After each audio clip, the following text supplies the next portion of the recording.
Hey guys, welcome to my channel. So today's video is going to be 10, 12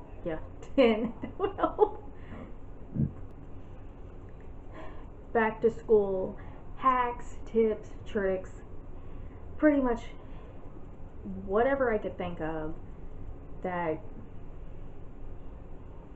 is how we get ready for school, and some of them how we even stay on track throughout the year. So some of these will be repeated from other videos because they are tried and true and I will never change them, and others are going to be stuff I've never mentioned before, and this is just going to be kind of like a chatty video because let's just say I didn't get anything done for back to school while I was over at my grandma's this past weekend. So hopefully this weekend when I'm over there, I'll get some stuff done and I'll do a back to school prep kind of video. I don't know. We'll see. But for right now, you are getting back to school hacks and tricks and tips and all that. So let's just jump right in.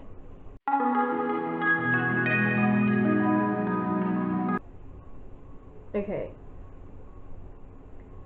The first one is have a morning routine and a night routine. I don't care how old I am. I still have a morning routine and a night routine, and especially with kids going to school, these are extremely important because it's important for your kid to know when they get up, when they have to be ready to get on the bus, when all that stuff, because they have a routine at school. And then at night, like, okay, I get off the bus at this time, so I have my snack, we'll have dinner, then we'll have sports practice or whatever is going on that night, and then I'll go to bed at this time. So yeah, it is very important to have a morning and a night routine. I know Bryce and Isaiah do not respond to routines well, so it is very difficult to have one of those with them. But for me, I thrive on my routines, and so does almost everybody else I know.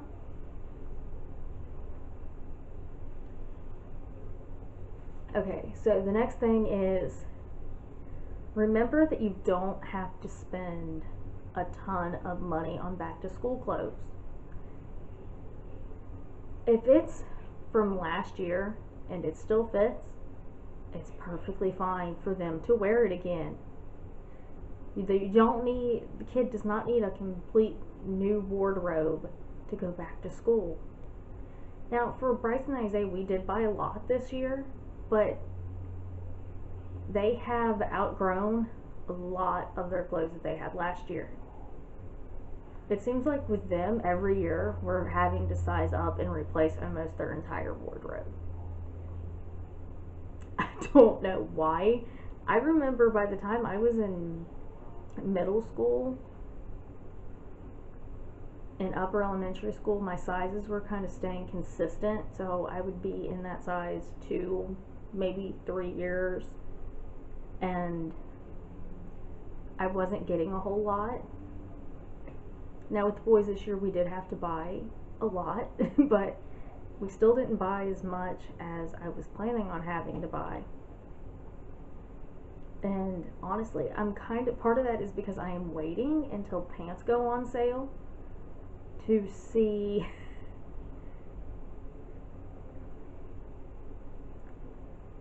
if we can get them pants cheaper, because when they go back to school, it's going to be the 19th, so a week from today, and it's still hot outside, so they're still wearing shorts.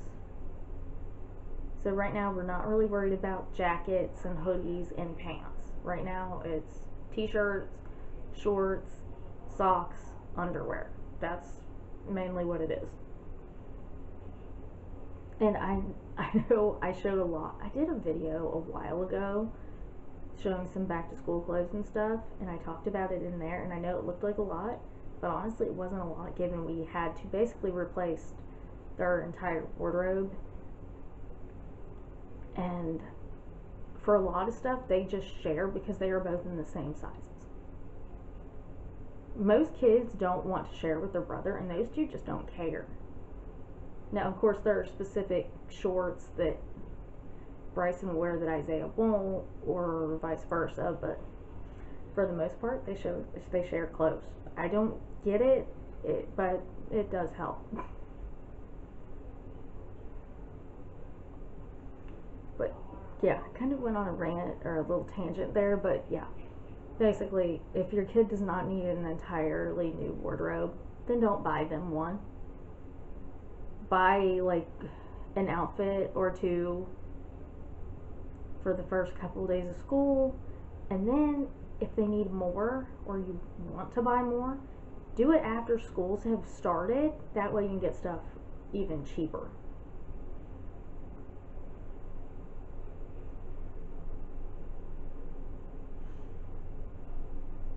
The third tip is have a homework station. This can either be like setting up a desk in an office or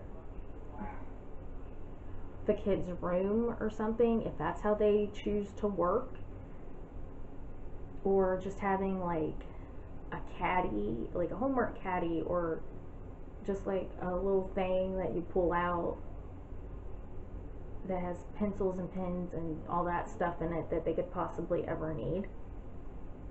I know some people do a homework drawer. What we did last year was I got like a pencil caddy like this big, or honestly it was just a home caddy. It had 3 things, it had 3 spots in it, and I just filled it with whatever they could need to do their homework. And then I also bought like a paper organizing thing, like a mail organizer, and I put notebook paper in it, and I put scrap paper in it, or computer paper, or graph paper, and then I also saved a section for like cheat sheets and school review stuff.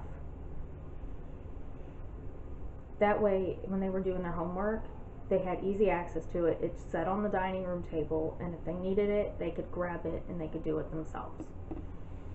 When I was a kid, we kind of did the same thing. We had a cup with pencils. We had, like, a lot of times we were digging through our junk drawer with all our homework, with all pens and pencils and markers and all that stuff in it. But we worked at the kitchen table while my mom was making dinner, and that's when we did, or supper, or whatever you want to call it, and that's when we did our homework. And it was organized enough and it worked for us. So it doesn't have to be this massive thing. This year I am planning on changing it up a little bit, so hopefully I will get to film that.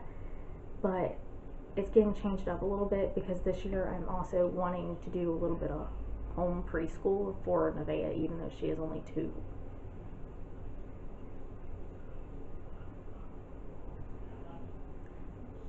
Okay.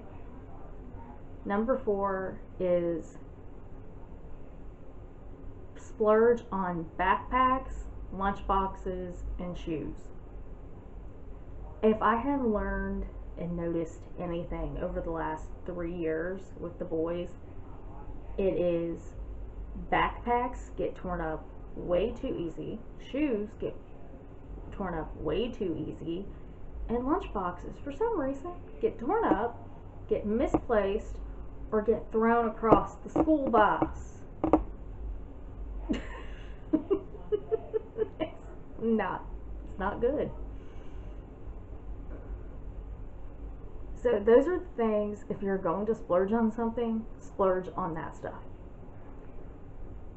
And I like the tip of buy like a really good pair of shoes, but then buy like a cheapy pair at Walmart or something. That way you're not going around in the morning looking for the shoes. If you can't find them, they have a backup pair. That isn't a tip on here, but I did want to throw that in as I was talking about items to splurge on.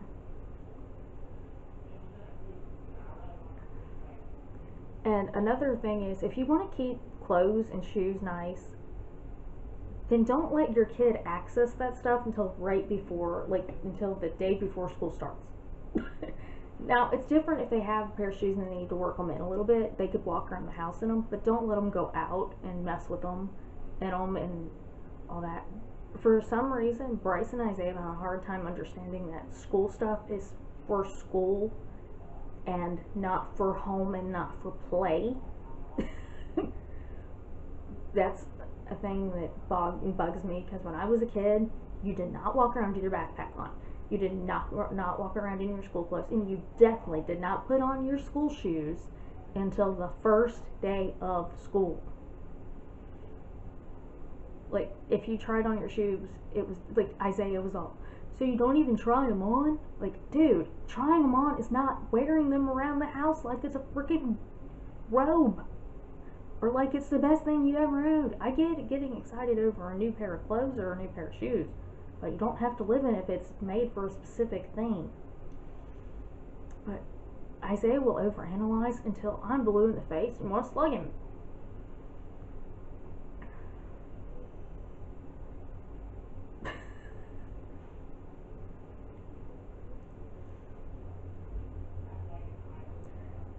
I don't know. I threw in a couple extra tips in that tip, but you'll thank me later. Number 5. I think. Hold on. Yeah. Number 5. Start adjusting bedtimes and wake up times now. So if you start school next week or week after,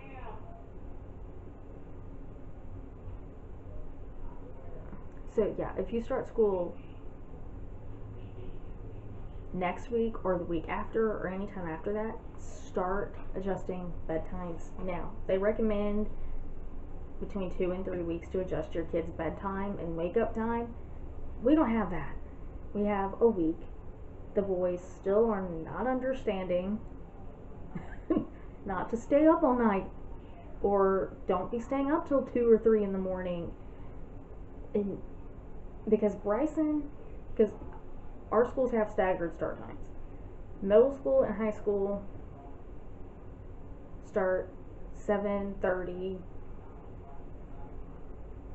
give or take a few minutes, and they let out about 2:30. And then the elementary school starts at 8:50 a.m. and lets out at 3:45.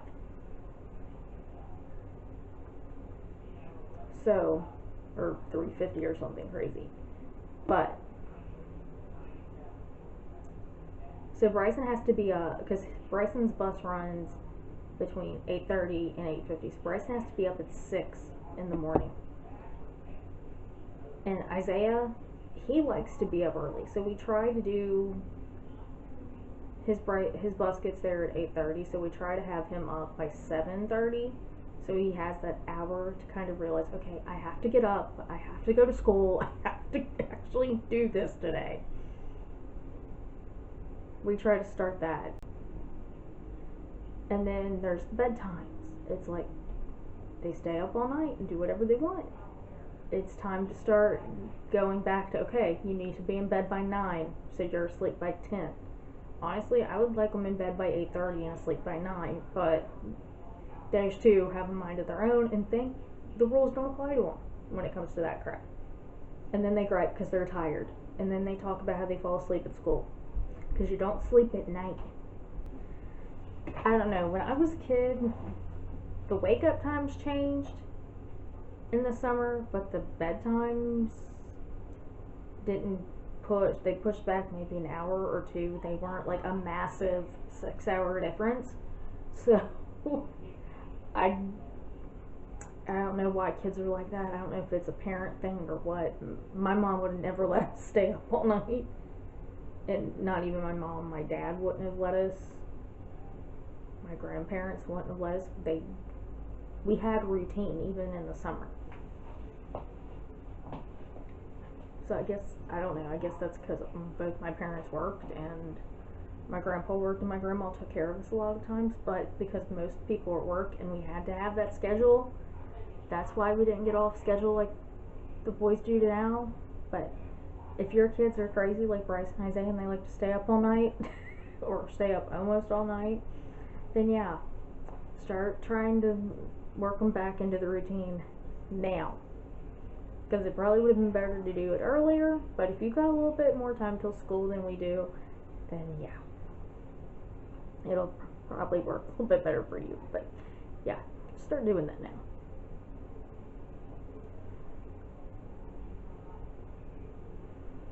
Number 6 is get a calendar or a planner that is specifically for school stuff. I like this. I did this for the first time last year, and I have a calendar. It was like this big last year. This year it's a little bit bigger, but it's just a blank calendar, and I write in all of the school stuff. So for right now, and I filled this out in my August reset. So for right now, it's meet the teacher days, schedule pickup days, first day of school, doctor's appointments, that kind of stuff.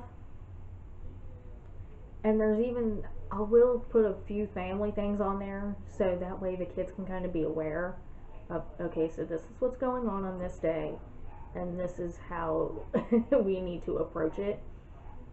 But I did it last year, it worked really well. I'm doing it again this year, and I'm hoping that it works this year.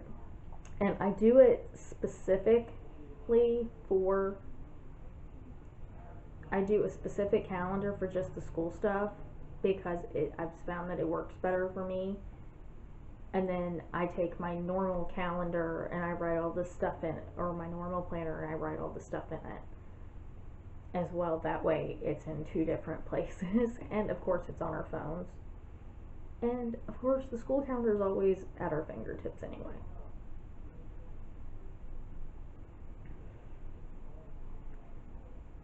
Okay, number 7 is have a morning and after school checklist. I did this, I think for the first time last year as well, and it worked a little bit. I'm hoping the boys, I'm going to do it again this year, and I hope works a little bit better. When I was a kid, we didn't have like an actual physical checklist to look at, but since we had such a good routine, we didn't really need it. But if your kids are the kids that need something to look at to keep on track, then try it, because it might be worth it. Bryson and Isaiah do a lot better when they have something to look at, I've noticed,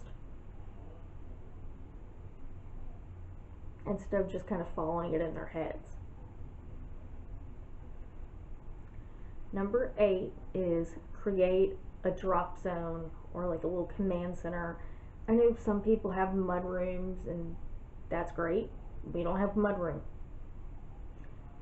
When I was a kid, we just used our front closet that was by the front door, or we had there for a little bit, we had like a coat rack next to the door, and we hung backpacks and jackets and on stuff like that on that, and we just grabbed them in the morning on our way out.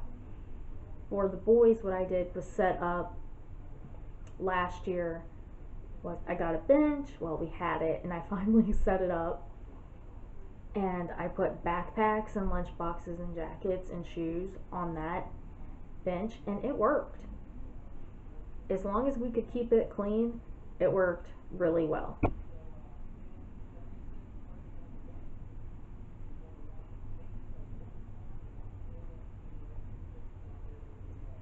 Number 9 is create a lunchbox station. Or especially if your kids pack their own lunch, this is really helpful. When I was a kid, we wouldn't have called it a lunchbox station. All our lunch stuff was kind of in our Lazy Susan and our lunch boxes. When we came home from school, we emptied them out the night before and we set them on that counter. So if we knew, because we had a lunch menu. We would look at the lunch menu and we planned ahead. Okay, are they packing this week? What day are they packing? And if we were packing that day, we left the next day. We left our, like, or we hung our lunchbox up with our backpacks on the coat rack or in that closet, and we just grabbed it that morning, packed our lunch, and we're out the door. A lot of times our mom or grandma would pack our lunch, but sometimes we did help, or sometimes we just did it ourselves. And having a lunchbox station is a really good idea if you have kids who pack their own lunch or help you pack their lunch. And I honestly, I like it still to this day, even just packing Isaiah's lunch by myself. And because for some reason we can't get him to pack his own lunch. But you know what, if it takes something else off his plate and it gets him out the door, I'll do it.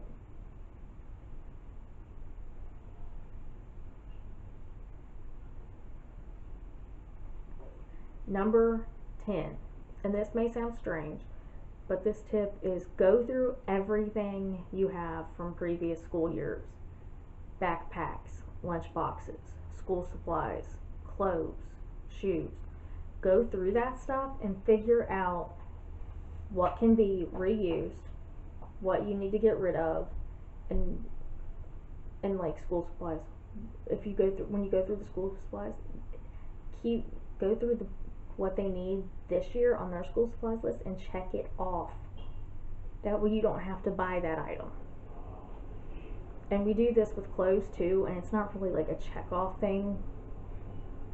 It's when it comes to going through their clothes, it's more or less as I'm going through clothes. Okay, they need shorts, they need shirts, they need pants, they need a hoodie, they need underwear, socks, that kind of stuff.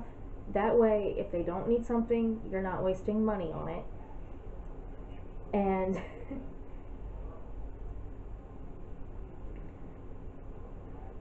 because I hate wasting money, and a lot of stuff can be reused. A lot of stuff can be like, I'm not going to buy school supplies and throw out the extras. I'm going to keep that. I had a friend when we were in high school.